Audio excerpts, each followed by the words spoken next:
வணக்கம் ஃப்ரெண்ட்ஸ். இன்றைக்கி நான் மேல்மலையனூர் அங்காள பரமேஸ்வரியும் முருகனையும் பற்றி பேச போகிறேன். என்னடா அங்காள பரமேஸ்வரிக்கும் முருகனுக்கும் என்ன சம்பந்தம் இவங்க பேசுகிறாங்களே நீங்கள் நினைக்கலாம்.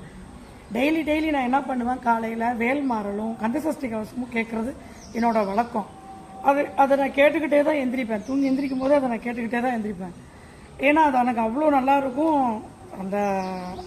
அந்த டே ஃபுல்லாகவே நல்லாயிருக்கும். அந்த மாதிரி இருக்கும், சூப்பராக இருக்கும். கேட்குறதுக்கும் அதோட வைப்ரேஷன் ரொம்ப நல்லாயிருக்கும். அன்றைக்கி நான் அங்காள பரமேஸ்வரி கோயிலுக்கு போயிட்டேன். கோயிலுக்கு போனால் பௌர்ணமிக்கு நான் அங்காள பரமேஸ்வரி கோயிலுக்கு நான் போயிருக்கேன். அங்கே போனோன்னே அங்கே பார்த்தீங்கன்னா ரொம்ப கூட்டம் இல்லை. ஏன்னா அமாவாசைக்கு தான் இங்கே கூட்டம் இருக்கும். கூட்டம் இல்லைங்கிறதுனால நான் என்ன பண்ணேன், இந்த பேகை வச்சுக்கிறதுக்கு ஒரு ஆள் வேணுமே அப்படின்னு சொல்லிட்டு நான் என்ன பண்ணேன், ஒருத்தவங்க அங்கே இருந்தாங்க, ஒரு அக்கா ஒருத்தவங்க இருந்தாங்க.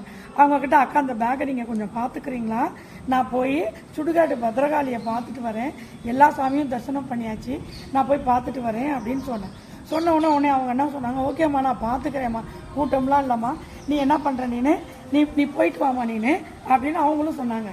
சரி ஓகே அப்படின்னு சொல்லிட்டு நானும் வச்சுட்டு கிளம்புவோன்னு பார்த்துட்ருக்கிறப்ப, என்னம்மா ஏது என்ன அப்படின்னு, இல்லைக்கா நான் டெய்லி முருகனோட இதை கேட்பேன், இன்றைக்கி முருகனோட இது கேட்கல, கந்தசஷ்டி கவசம் கேட்கல, அது எனக்கு ஒரு மாதிரி இருக்குக்கா அப்படின்னு சொல்லிட்டு நான் அவங்கக்கிட்ட சொன்ன உடனே அவங்க சொன்னாங்க, அந்த பாருமா கோவிந்தா கோவிந்தா சொல்லு, கோவிந்தா சொன்னீங்கன்னா தான் சுவாமி உனக்கு ஒரே கடவுள் யாருன்னா பெருமாள் மட்டும்தான் அப்படின்னு சொன்னாங்க.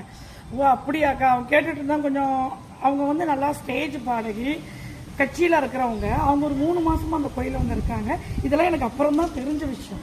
அப்போ நான் என்ன பண்ணேன், நான் ஓகேங்க அப்படின்னு சொல்லிட்டு, ஏன்னா ஆர்குமெண்ட் பண்ண வேணாம், அவங்க ரொம்ப நல்லா பேசுகிறாங்க, கடவுள் மேலே அவங்க கடவுள் மேலே வச்சுருக்க என்னது கடவுள் மேலே வச்சுருக்க நம்பிக்கை, அவங்க பேசுகிறாங்க, அதெல்லாம் தப்பு இல்லை அப்படின்னு சொல்லிட்டு எந்திரிச்சேன் பாருங்க.